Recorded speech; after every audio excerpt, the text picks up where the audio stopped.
नमस्कार, मैं हूँ राहुल शर्मा। आप देख रहे हैं एसपी9 न्यूज। स्वागत है आप सभी का आज की इस बड़ी खबर में।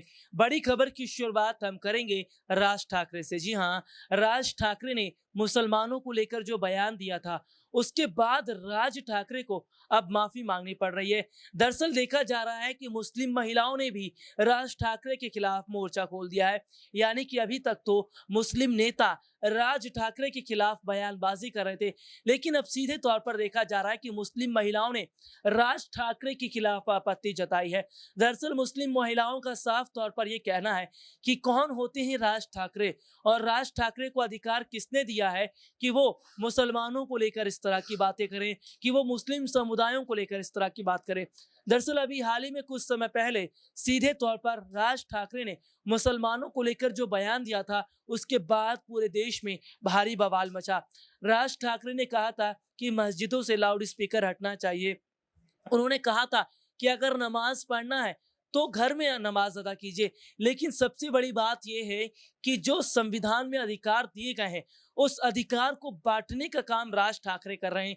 देखिए, राज ठाकरे से देश नहीं चलता है या राज ठाकरे देश को नहीं चला रहे। देश संविधान से चलता है। हमारे संविधान में सभी धर्म के लोगों को आजादी दी गई है।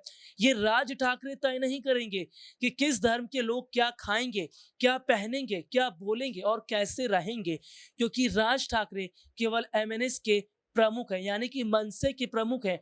और एमएनएस कार्यकर्ताओं ने जिस तरह से अभी हाल ही में जो उपद्रव मचाया था, जिस तरह देखने को मिला कि एक और जहां ईद का त्योहार पूरे देश में मनाया गया और दूसरी तरफ हनुमान चालीसा उसके सामने बजाई जा रही थी, तो कहीं ना कहीं देश में नफरती ताकतों को बांटने का काम किया जा रहा है।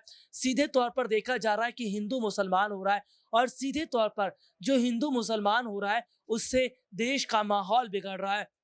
हालांकि मुस्लिमों से पंगा लेकर राज ठाकरे फंस चुके हैं, क्योंकि राज ठाकरे ने अचानक यू टर्न लिया है। राज ठाकरे ये कह रहे हैं कि भाई मस्जिद से ही नहीं, मंदिर से भी लाउड स्पीकर हटना चाहिए। दरअसल सवाल तो ये भी होता है कि राज ठाकरे ने डीजे बंद करवाने को लेकर तो बयान नहीं दिया। राज ठाकरे ने शादी समारोह में जो गाने बजाए जाते हैं, उनको बंद करने को लेकर तो बात नहीं की। राज ठाकरे ने उन पर बात नहीं की जो जुलूस निकाले जाते हैं या फिर चुनाव के समय जो नेता रैली करते हैं, लाउड स्पीकर के जरिए आवाज लोगों तक पहुंचती है। तो सीधे सीधे तौर पर राज ठाकरे के कंधे पर बंदूक रखकर चलाने की कोशिश बीजेपी कर रही है। सीधे तौर पर देखा जा रहा है कि बीजेपी कहीं ना कहीं ये कोशिश कर रही है कि महाराष्ट्र में सीएम चेहरा बदला जाए। बीजेपी राज ठाकरे, नवनीत राणा जैसे नेताओं के सहारे महाराष्ट्र में अपना दमखम दिखाना चाहती है।